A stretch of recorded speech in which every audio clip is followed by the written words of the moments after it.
and about warm-ups. One of the things that you need to do is, life is not just linear. We don't just walk forward, we walk side to side. Lots of things happen. If you're an athlete or a weekend warrior or active in any capacity, you're constantly doing lateral movements, so it's really important to pay attention to those lateral movements.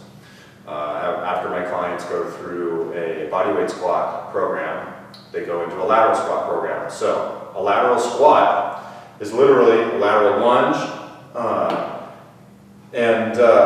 very simply put, it is step to the side, hands go out front, keeping that spine on exclamation point, trailing leg stays straight, hips go back, squat down, look up, make sure that spine stays flat, back up to the center again. Out to the side, down, back up to the center again. One of the problems that I encounter a lot is just unfamiliarity with the exercise.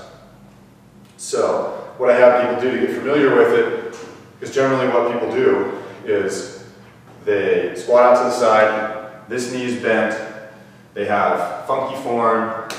All they need to do is straighten this leg and drop those hips back, and it will solve the problem.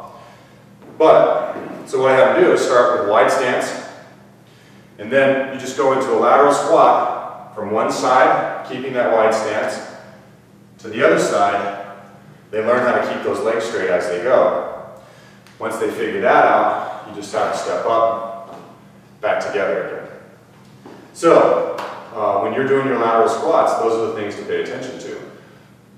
When you start to get a little bit more experience with them, what typically happens is then you want to start walking from a lateral squat standpoint. So, do a lateral squat and then step together, as opposed to lateral squat and then back to the midline.